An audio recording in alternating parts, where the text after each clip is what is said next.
welcome. Thanks everyone for joining. We're going to get started in just a minute once the room starts to fill up and we get the thumbs up from our extraordinary organizer, Miss Caitlin.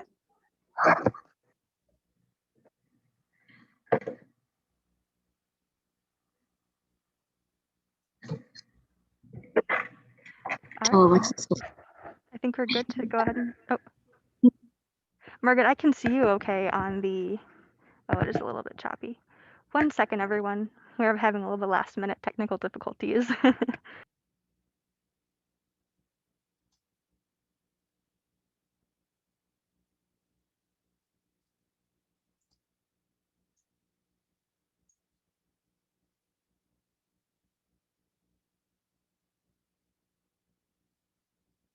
I will also add that I've posted an Edelweiss collection in the chat for the titles that we're going to talk about today, and a link to the Overdrive collection of the titles as well.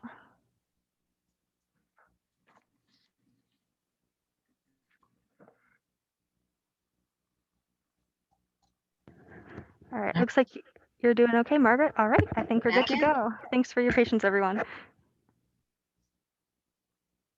So I will kick us off and get started. Hello, welcome, thank you, hi, because this raises our serotonin, so hi, for taking time out of your day to be in the know. I am Alexis Petrick Black, and I'm part of the publisher support team at Overdrive, where we believe in a world enlightened by reading. I could not think of a better publisher to kick off our new In the Know content series than a publisher who believes books change lives. With that, short and sweet, over to Margaret to introduce herself, today's presentation, and the first set of titles. Good afternoon. Thanks, Alexis. I'm so delighted to be here for Overdrive's inaugural In the Know program. Hello to all my friends at Overdrive who I know are listening, and to all the Overdrive customers who have joined us today. As Alexis mentioned, I'm Margaret Coffey, Director of Sales for schools, libraries, and independent bookstores for Sourcebooks. Greetings from Chicago. We're actually in the office. I'm thrilled to have the opportunity to tell you about our favorite upcoming adult fiction and nonfiction titles. And I'm joined by 2 of our amazing editors and 4 fabulous authors from all over the country. I hope you will download our galleys on NetGalley and Edelweiss to read our new titles, and visit our website to sign up for one of our newsletters. Many of our authors would be happy to join your book clubs from around the world, so please let us know if you would like to schedule a visit. And please feel free to request a copy of our book club picks guide online. We'll have a new guide coming in just a couple of months. So I'm going to start off with our fabulous nonfiction titles. And I would like to start our presentation by introducing you to Caseen Gaines, who has written the May title, Footnotes. Caseen is an author, director, educator, and popular culture historian. Beyond writing 4 books, he's published at Vanity Fair, IO9, and New York Magazine, and has written original features for Rolling Stone, the AV Club, and Decider. He's also worked as a consultant and ghostwriter on several narrative nonfiction projects. He holds a Master's of Arts from Rutgers University in American Studies, focusing on racial representations in popular culture. In addition to writing, he's co-artistic director of a nonprofit theater company he co-founded in 2005, and a high school English teacher in New Jersey, where he has taught for 14 years. So wonderful to welcome you, Caseen. Over to you. Thank you so much, Margaret, and hello to everyone. It's so great to be here with you.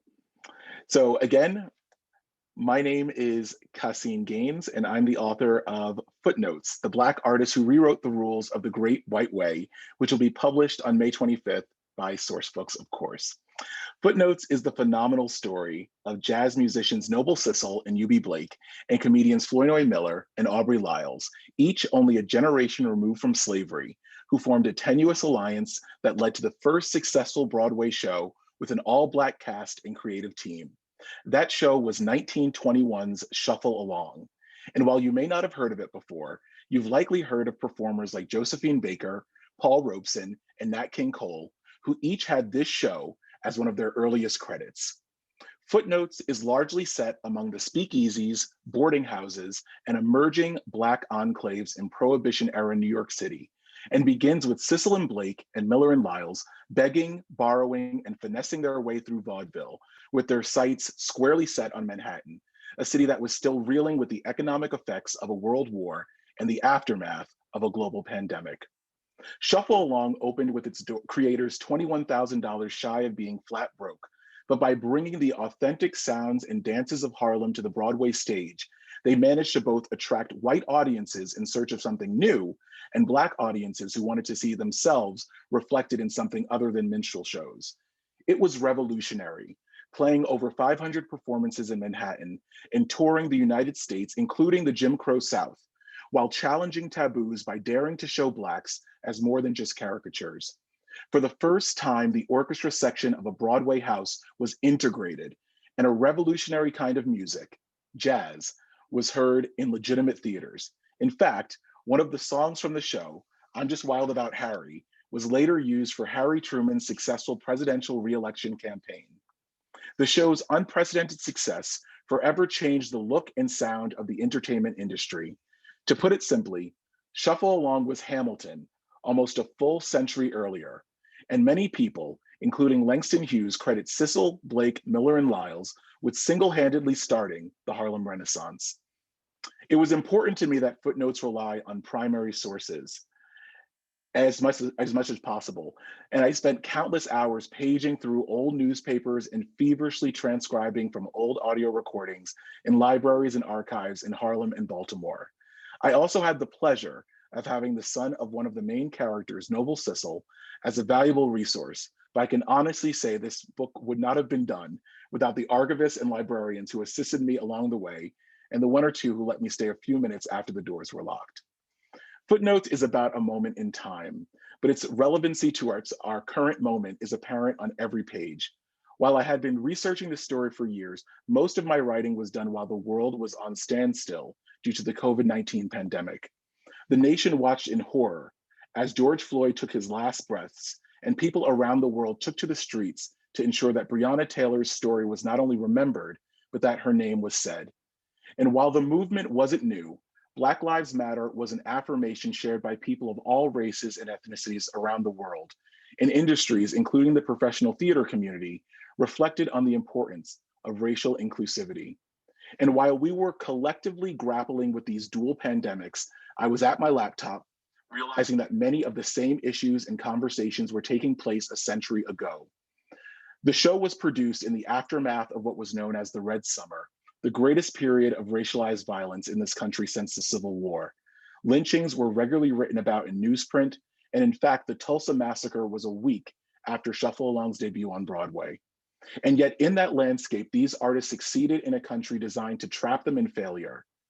Footnotes is a story that highlights the importance of representation and diverse creators living in their authentic truth and sharing the stories they want to tell.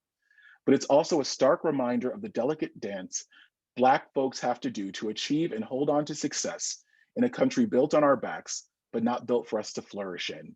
A truly American tale of how in 1921, the combined talent and determination of four men resulted in the most unlikely phenomenon of the 20th century, and how despite their accomplishments, they were pushed to the sidelines, unable to overcome the systemic factors that relegated them to becoming little more than historical footnotes. Footnotes will be released on May 25th, 2021, almost 100 years to the day that Cecil, Blake, Miller, and Lyles made history with their opening of Shuffle Along in Manhattan. I'm so honored to share their stories with you. Their stories are the stories of America. If you have any questions for me, I will be in the chat. Thank you.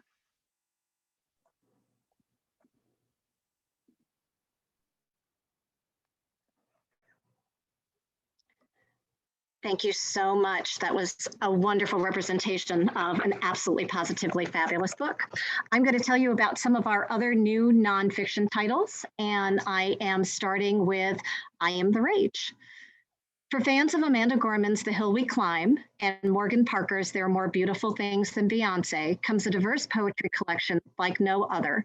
From two Black women of two different generations, I Am the Rage provides insights that no think piece on racism can, putting readers in the position of feeling, reflecting, and facing what it means to be Black in America.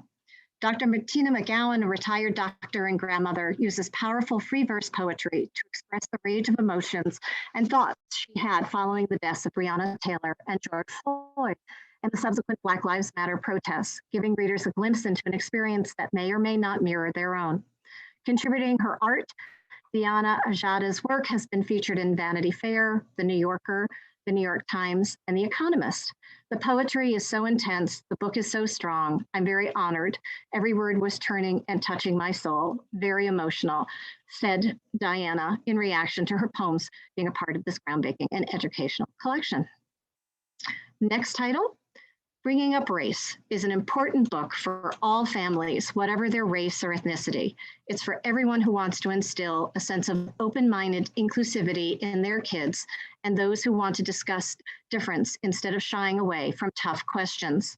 Uji Aseka draws on personal stories of prejudice along with opinions of experts, influencers, and fellow parents to give perspective advice in this invaluable guide.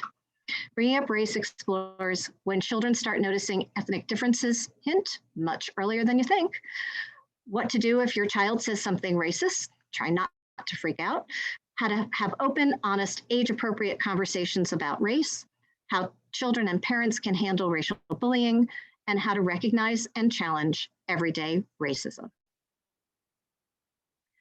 Kate Moore is back. That's all I really need to say. Everybody knows Kate. We adore her. Radium Girls is one of my absolute positive favorite books. The New York Times and USA Today best-selling author of The Radium Girls has crafted The Woman They Could Not Silence, a fascinating new story of a woman who changed the world. 1860. As the clash between the states rose slowly to a boil, Elizabeth Packard, housewife and mother of 6, is facing her own battle. The enemy sits across the table and sleeps in the next room. Threatened by Elizabeth's intellect, independence, and outspokenness, her husband of 21 years is plotting against her and makes a plan to put her back in her place. One summer morning, he has her kidnapped and committed to an insane asylum. The horrific conditions inside the Illinois State Hospital in Jacksonville, Illinois, are overseen by Dr. Andrew McFarland, a man who will prove to be even more dangerous to Elizabeth than her traitorous husband. But most disturbing is that Elizabeth is not the only sane woman confined to the institution. There are many rational women on her ward who tell the same story. They've been committed, not because they need medical treatment, but to keep them in line, conveniently labeled crazy, so their voices are ignored. No one is willing to fight for their freedom, and disenfranchised both by gender and the stigma of their supposed madness, they cannot possibly fight for themselves. But Elizabeth is about to discover that the merit of losing everything is that you then have nothing to lose. The Girls Who Stepped Out of Line takes you inside the lives and experiences of 15 unknown women heroes from the greatest generation, the women who served, fought, struggled, and made things happen during World War II, in and out of uniform. The Girls Who Stepped Out of Line are the heroes of the greatest generation that you hardly ever hear about. These women who did extraordinary things didn't expect thanks and shied away from medals and recognition. Despite their amazing accomplishments, they've gone mostly unheralded and unrewarded. Leanne B. Russell fled Austria with nothing and later became a renowned US scientist whose research on the effects of radiation on embryos made a difference to thousands of lives. Gina Turkle was a prisoner who worked in the hospital at Bergen-Belsen and cared for the young Anne Frank, who was dying of typhus. Gina survived and went on to write a memoir and spent her life educating children about the Holocaust. Ida and Louise Cook were British sisters who served as sponsors for refugees, and they also established temporary housing for immigrant families in London. Retired US Army Major General Mary Kate Elder wrote this book because she knew their stories needed to be told, for theirs is a legacy destined to embolden generations of women to come. Switching over to our CASA romance line, I want to mention that if you haven't already joined Overdrive's Head Over Heel exclusive monthly program with us, there is certainly time. We partner on books every month. We provide discussion guides. There's author discussion. So please reach out to Overdrive for information on upcoming titles. And now I'm going to let Mary Altman, our extremely talented senior editor from CASA, introduce you to one of our authors and some of our new titles. Hi, everyone. So I'm so thrilled to be introducing you to one of the most incredible authors I've ever had the pleasure of working with. Xio's book, which we're pitching as A Star is Born meets Daisy Jones and the Six, is raw and intimate and heartfelt and just real in a way that blew me away when I first read it. Xio Axelrod is a USA Today best-selling author. She grew up in the recording industry and began performing at a very young age. As a result, her knowledge of popular music is nearly encyclopedic. When she isn't working on her next story, Xio can be found behind a microphone in a studio, writing songs in her bedroom turned recording booth, or performing on international stages under a different, not so secret name. She lives in Philadelphia. Xio, it's such a pleasure to see you. Why don't you tell us a little bit more about The Girls with Stars in Their Eyes? Hi, Mary. Oh my gosh, this book is the culmination of several dreams, I think. As Mary said, I grew up in the music industry, and that means literally like falling asleep on couches in studios and waking up, rubbing my eyes to be taken home after a late night session. I think because I grew up in the industry and was surrounded by music all my life, my father was a songwriter and an arranger and a producer for a lot of the bands or groups that people know from the 70s soul sound in Philadelphia, like the OJs and the Spinners. So he was pretty well established in the industry. And by the time I came along, I would just tag along at sessions and stuff. And then I had, friends and family members who went on to become, big names. And of course, I wanted to do that myself.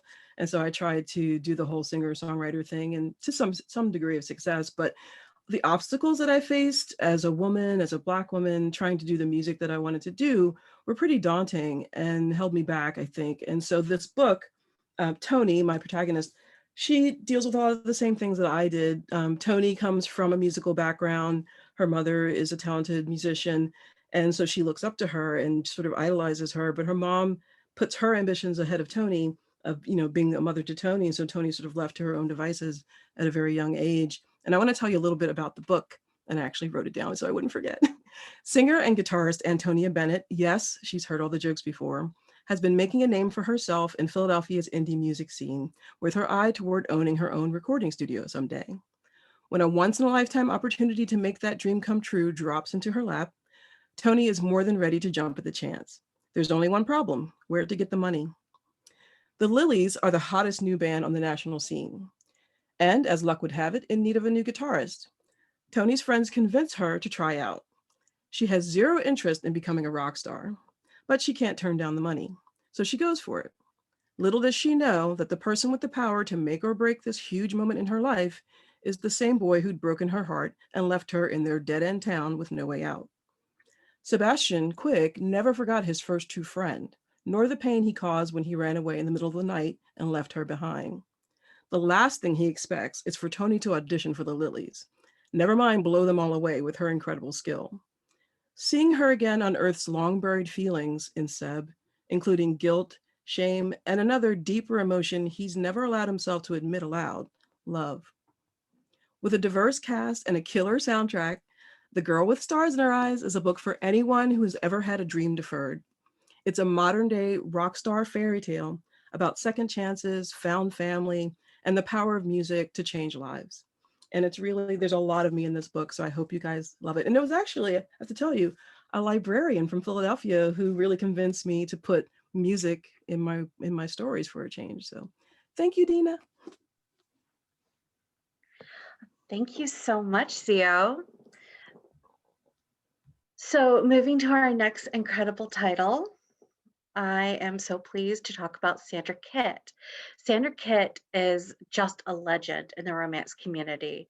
To say she's beloved would be putting it pretty mildly, and she brings her trademark deft touch to this heartwarming trade paper contemporary about finding unexpected wealth, love, and strength to create your own happily ever after. While this vicarious glimpse into what it's like to win the lottery and suddenly have your life upended is a ton of fun to read, it's really the connections between families, friends, and those new loved ones that entered your life that makes Winner Take All an instant keep your shelf classic. And moving on, Neon Gods. I knew I wanted to work with Katie Robert from the moment she first broke the internet with her Wicked Villain series. But when she pitched me a modern day retelling of the Greek gods, more as warring crime families in a John Wick inspired New Olympus, I knew I had to have this book immediately. She was my perfect brain match. Her brain works like no one else's, and she's currently writing the kinds of blisteringly high heat romances that I honestly believe are going to change the genre. Neon Gods takes on Hades and Persephone, and through their eyes builds a world that is tangled and fascinating and gritty and definitely unspeakably hot. This is the kind of trade paper people will not be able to stop talking about. I'm expecting the internet to break all over again thanks to this author. So for our next book, Out of Character is the second Annabeth Albert LGBTQIA plus rom-com with a fun and quirky fandom bent. You don't know me, but you may not realize I am a giant nerd. So when Annabeth pitched the story about two young men who had a falling out in high school, went their separate ways, and found themselves reconnecting over an unlikely shared obsession a few years later, I knew I had to have this book. But it's not just geeks like me who are going to love this. I really believe that everyone is a fan of something or someone, and they're going to be able to really see themselves in these characters. As these characters grapple with identity, loyalty, family, and being true to who they really are. The heat level is really quite low, so this makes it kind of an ideal crossover for the romance and YA fans. And also, the finished book will contain a mini scavenger hunt, so there's just a little bit of something for everyone in this. Our next author is Ronnie Lauren. And Ronnie Lauren is the kind of author who emotionally devastates you, has you curled up on your couch, certain nothing is ever going to be okay again, right before lifting you back up and leaving you on this incredibly happy note that feels cathartic and uniquely well earned. You can really tell that Ronnie used to be a mental health professional. She writes about dealing with anxiety and fear in a way that resonates down deep into your bones. In What If You and Me, her heroine is hiding a profound fear behind her smile, and yet she's so ready to break through that wall and rediscover her life again. Even though this is a love story, the heroine doesn't succeed because she finds love. Instead, you realize as you're reading that she's been able to find love because she's ready to step out of the dark pall and move on with her life and to start this whole new experience. I could really go on about this book for days in the way that it personally touched me and resonated with kind of where I was in my life. But I'm really just excited to see this out in the world to touch everyone else. It is truly extraordinary. And finally, I Kissed a Girl is an LGBTQIA plus rom-com with very young characters and an extremely low heat level. So again, this is another great crossover for romance and the YA reader. In it, we have a young actress who's looking to burst out of horror B-list fame, teaming up with her special effects makeup artist, only to find a deeper community and connection than she ever expected. That's actually what stayed with me after I first read I Kissed a Girl. Lila's known she's bisexual for years, but growing up in a small town and then later being thrust into the spotlight, she never let herself really push back against the assumption that she was straight. So she never got a chance to feel like she was anything more than an outsider in her own community. But this is where she really gets to, through knowing Noah and then meeting other people in the LGBTQI plus community, kind of understand herself and understand where she fits in the community and really just come into her own in an incredibly sweet and charming romance that touches just deep to the core of understanding and identity. And I also, speaking of, have to mention that both leads and the author are members of the Jewish community, which really shines through in this incredibly special book. Thank you. Thanks so much, Mary, and thanks, Xio. And now I have the pleasure of introducing our phenomenal editorial director of our landmark fiction imprint, Shana Drace. She's going to introduce another one of our authors and then tell you about some of our new titles. Over to you, Shana. Thanks, Margaret. Hi, everyone. Well, I'm so excited because you are the people that I can tell that I read 98% of all of the books that I read through Overdrive, through my library app. That's how I read everything that's, of course, a published title by someone else. So you are my people. I am so excited to introduce you to Kelly Mustian. She grew up in Natchez, Mississippi, the southern terminus of the Natchez Trace. Her work has appeared in numerous literary journals and commercial magazines, and she's a past recipient of the Blumenthal Writers Award and a regional artist grant from the North Carolina Arts Council. She currently lives near the foothills of the Blue Ridge Mountains in North Carolina, and The Girls in the Stilt House is her debut novel, and it is gorgeous and lyrical and wonderful, and it gives you such a lush sense of place. And I'm going to let her tell you more about it.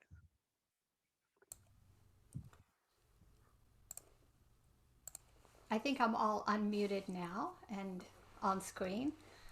Hi everyone, I'm happy to be here and to have this chance to talk with all of you. I spoke with a group of librarians earlier this month, and maybe some of you were there then. But I talked about how the library was a lifeline for me when I was growing up in Mississippi. The books I found there helped me to make sense of the world around me as I was growing up during some of the most tumultuous years of the Civil Rights Movement. Books like Solomon Northup's 12 Years a Slave and Anne Moody's Coming of Age in Mississippi, books by the old classic writers of the 20s and 30s and 40s. And there was a bookmobile that two librarians drove out to my rural home when I was a kid and brought me exactly what I needed at that time. So I'm especially excited about new ways of bringing books into young people's homes today. My upcoming novel is The Girls in the Stilt House. It's Southern fiction, and like a lot of Southern fiction, it's part historical fiction, part Southern Gothic, part literary fiction. I think it has a lush tone and an atmospheric feel. I wanted to write the kind of book that I like to read, books that are steeped in place with a landscape that is something of a character itself, characters whose relationships are complex and surprising, all of that tucked into a compelling and suspenseful story. I hope I came close to achieving that. The setting is 1920s Mississippi. Most of the story takes place on a remote cypress swamp on the old Natchez Trace. The swamp in the story is a fictional setting, but it's loosely inspired by a swamp on the Trace, not far from where I grew up. The story is about two young women, still teenagers, whose lives become entangled by a murder that puts them both in danger. And there's a secret history that connects these girls as well, that only one of them knows about. Ada grew up in a stilt house hidden away on a swamp with a hard-drinking trapper father. She runs away with a fiddler from a traveling carnival and lives in Baton Rouge for a year, but eventually she finds herself alone with nowhere to go but back to the swamp. And when something sets her father off right away and he takes a violent turn, Ada is saved by a stranger who seems to appear out of nowhere in the middle of the night.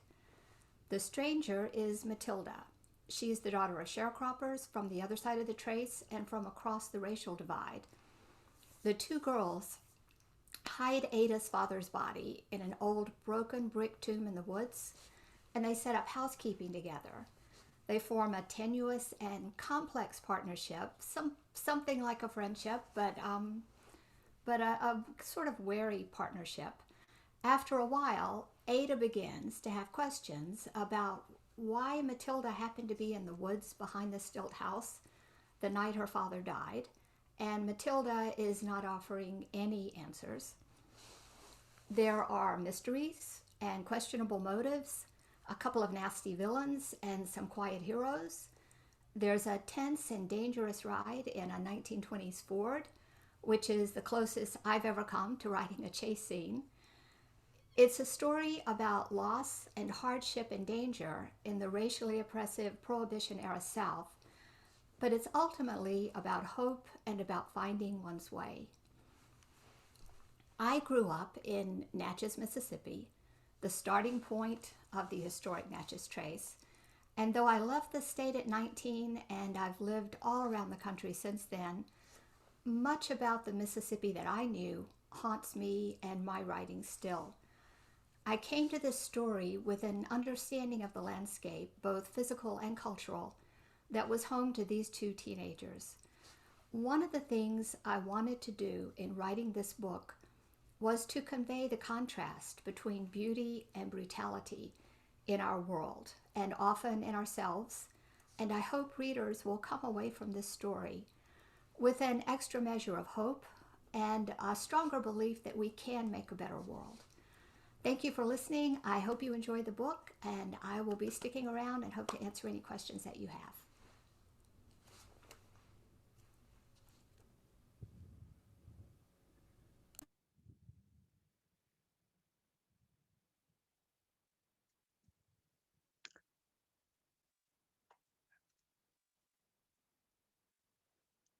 Okay, great. I think I am just waiting for the next book to talk about. Is that right? All right. The Girl in His Shadow. The Girl in His Shadow is the story of one woman who believed in scientific medicine before the world believed in her.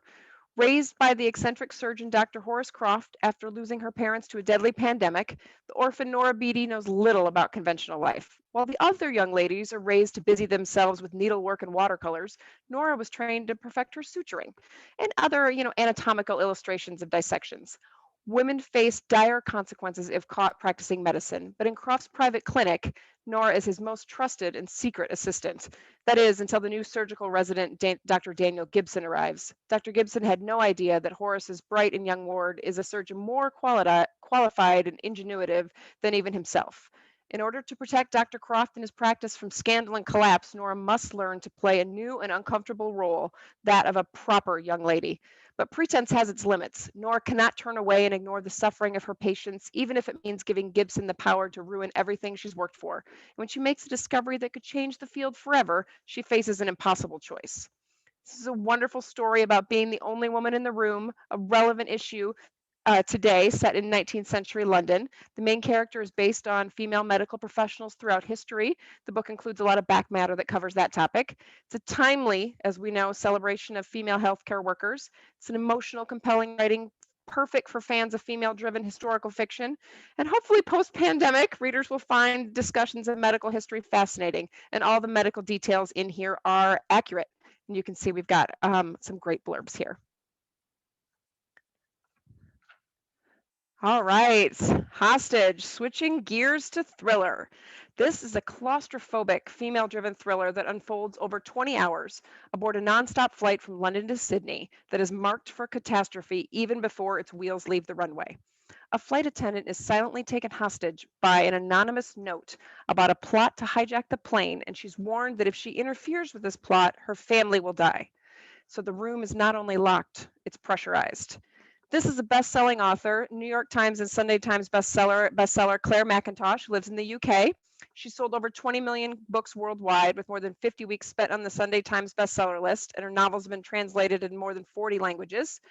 Very female-driven plot, as I said. We're placing a devoted mother at the center of a deadly game who must choose to save her daughter or the lives of hundreds of passengers. Powerhouse author, tons of media connections, her own Facebook community, lots of buzz, 60,000 followers across Facebook, Twitter, and Instagram. We've got so many great blurbs here from Lee Child, Sherry LaPena, Lisa Gardner, Karen Slaughter, Lisa Jewell, just too many to count almost, and 3,600 shelves on Goodreads so far.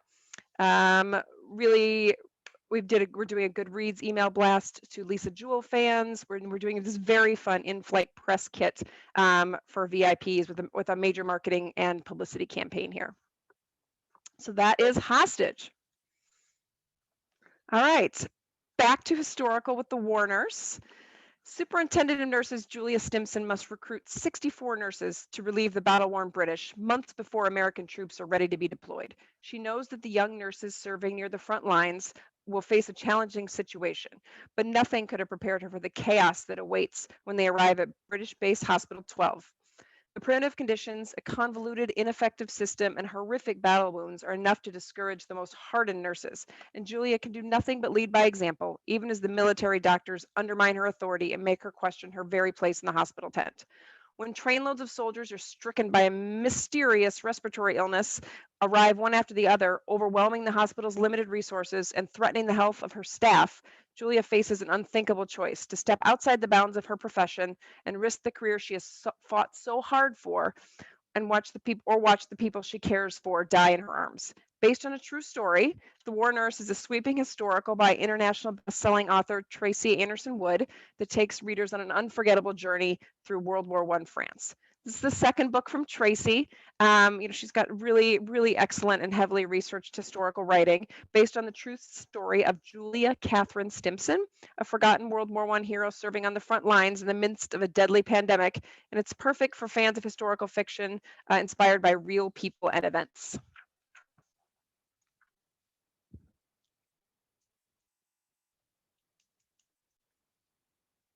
All right, up next here, we've got another second book by an author you should know well. This is by Leah Weiss, author of If the Creek Don't Rise.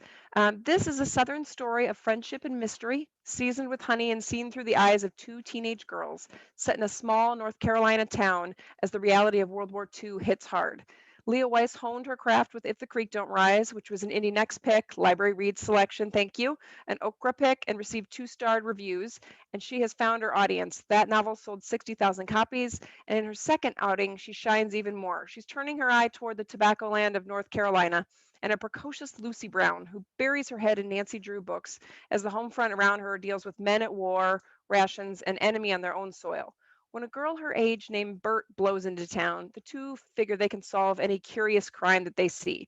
Pretty soon, a man goes missing, and a POW camp sets up nearby, and the two embark on a journey to see if they can figure out the enemy. Leah's talent here is in the hypnotic details of the story, how she weaves in fascinating details of history. Purple honey, the importance of bees and beeswax, the real prisoners working on American soil, and her lush retelling of the North Carolina landscape, both in Bert's home mountains and in Lucy's tobacco fields. This is the best kind of Southern fiction where a sense of place meets timeless truth.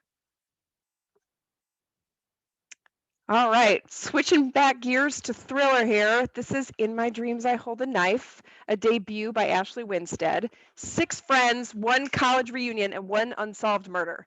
The secret history meets the luckiest girl alive in this amazing debut with all the dark campus drama you could want, a frantic, fascinating narrative that unravels across the privileged world of a moneyed Southern college. Jessica Miller plans to triumphantly return to Duquette for her 10-year reunion. Everyone's going to see exactly what she wants them to see. She's had more success than anyone, and she's moved on from the horrific murder of one of their own during their senior year. But not everyone has moved on. Someone has set an elaborate trap to catch the real killer, finally giving them what they deserve. The setting is pitch perfect, the insular campus lush with tradition and envy, and the pace is rapid fire, switching between the college years and the reunion. What's really special here is the talent with which Ashley delivers a twisty reveal. Some novels rely on just one reveal to carry the story, but there's one every few pages here, and they're jaw-dropping. In the suspense category, where we really want to give readers something fresh and different, this one had me gasping again and again. And the reader reviews are fabulous. The blurbs that we're getting in are great. We've got one here from Liv Constantine. We've got one from Riley Sager and from Julie Clark. And I think Ashley's a real talent. We're thrilled to have her second novel lined up after this one. All right, and up next, The Last Mona Lisa by Jonathan Santhofer. This is a really intriguing novel about the 1911 theft of the Mona Lisa and the forgeries that appeared in its wake. We know that Da Vinci's masterpiece was stolen in August of 1911 by Vincent Perugia, who not long before had been fired by the museum. It was recovered and returned 2 years later. But what happened in those 2 years? Could the one in the Louvre be fake?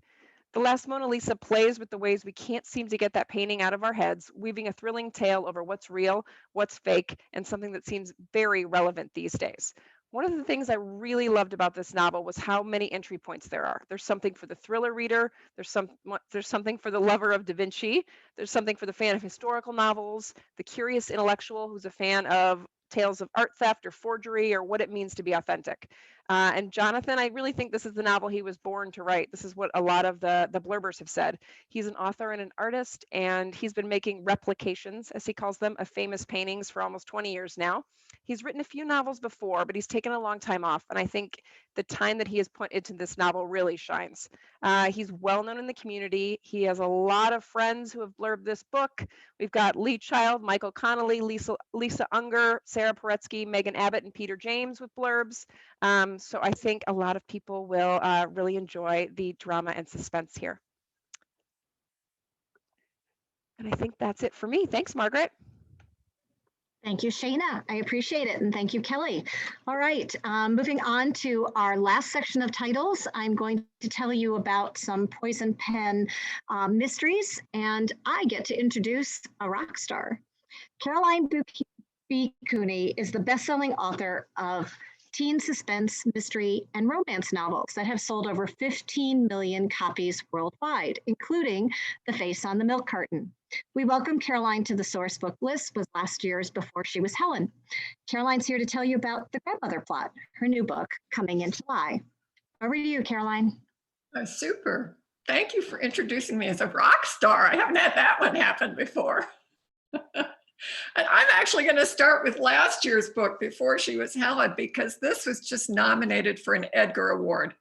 And I have written over 90 books, and I am as tickled as a kid that that happened. The plot of Before She Was Helen is, what if you are forced to vanish from your real life, your real name, your real family, and all your friends, and become someone else, a person named Helen? And what if you pull this off for 50 years, but you get careless? You leave your identity at a crime scene. If you are identified, you will have endangered the life you lead as Helen, and you will also have endangered the girl you were before you were Helen. Are you tough enough in your 70s to save both of them? I am just so tickled that it has an Edgar nomination, but I'm supposed to be talking about The Grandmother Plot, which is this year's book. It's about a young man who makes glass pipes, that is to say, drug paraphernalia. But Freddie suddenly finds himself responsible for his 93-year-old grandmother. Freddie loves his grandma very much, enough to dismantle his glass studio, move halfway across the country and into her sad old raised ranch to take care of her.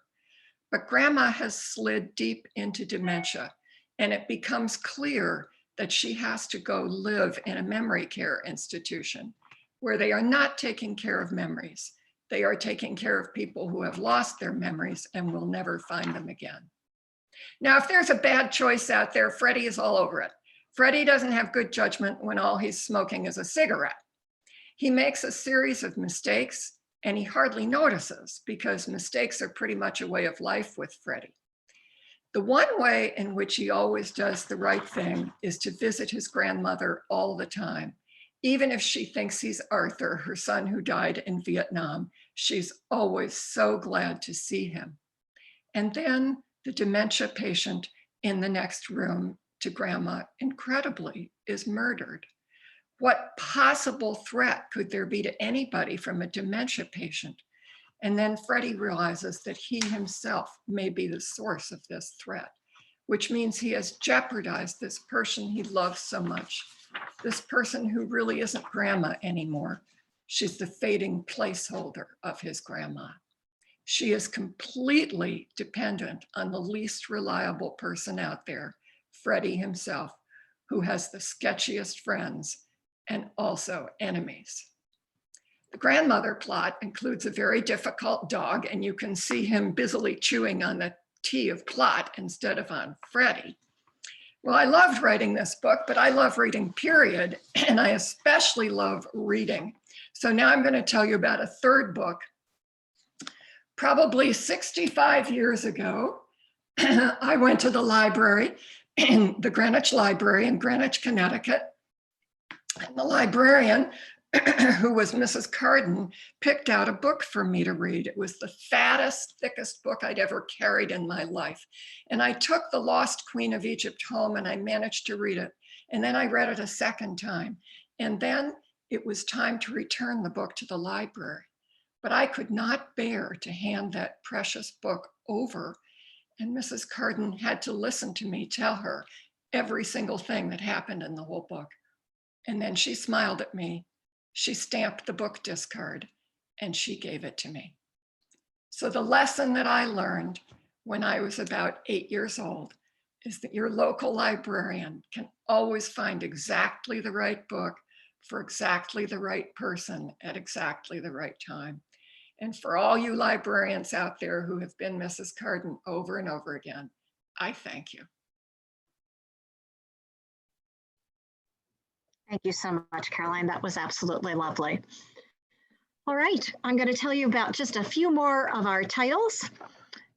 We have from Carter Wilson, author of Mr. Tinder's Girl and The Dead Girl in 2B, The Dead Husband. 20 years ago, a boy disappeared, and only Rose and her family know what happened to him. Haunted by guilt, Rose escaped into a new life. Now she appears to have it all, a marriage, a son, a career, but then her husband's found dead and foul play is suspected. As far as Detective Colin Pearson is concerned, Rose is guilty.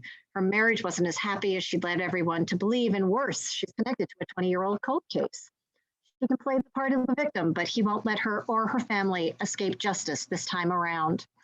Grieving her husband and struggling to make ends meet, Rose returns home, hoping to finally confront her domineering father and unstable sister.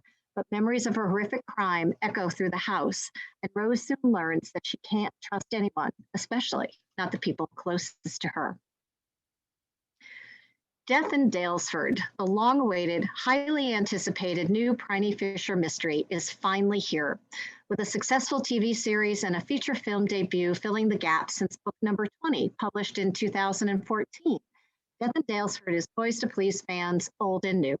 Carrie Greenwood's Miss Fisher is at her best, facing bombs, booby traps, and murder with aplomb. Acclaimed author Randall Silvis expertly weaves a shocking tale of secrets and lies in When All Light Fails, a suspense-fueled mystery that will leave readers guessing until the very last page. There's not much that would convince retired police sergeant Ryan DeMarco to take on another private investigation case, but he can't refuse a 9-year-old Michigan girl begging for help finding her biological father. The road trip to the Upper Peninsula promises DeMarco and his partner Jamie a chance to heal from their last case, which ended in a traumatic brush with death for DeMarco. But things aren't as they first appear in the woods of Michigan, and the seemingly simple paternity investigation soon morphs into something deadly. The deeper DeMarco, Jamie, and the rest of their team dig, the more ugly truths they reveal, all while doing their best to keep one member of their team from falling prey to her own kind of darkness. This investigation just might be the most emotionally troubling one DeMarco and Jamie have yet encountered, for there are plenty of people who will do whatever it takes to shut them down before the truth comes to light. And I would like to close with How to Thrive in the Virtual Workplace, because that's exactly what we just did. Entrepreneur Robert Glazer, author of Elevate and Friday Forward, shares insights from the remote employee, manager, and leader perspectives, offering a blueprint any person can use to make remote work successful, productive, and fulfilling. Learn how to leverage the flexibility of remote work, be more productive while working at home, avoid burnout. Okay, I'm still working on that one. Lead a team of virtual employees and build an organization that sets the gold standard for virtual work. Thank you so much for joining us on behalf of our editors and our authors. We appreciate the support that you continue to give to our titles. And we are here if you want to put some questions in the Q&A, or if you've got any chat questions, or I can throw to my authors what books do they recommend and what they are reading. But we'd love to hear from you in the chat, what you are reading and what you love. So thanks for taking time from your day. It was a pleasure to be part of this.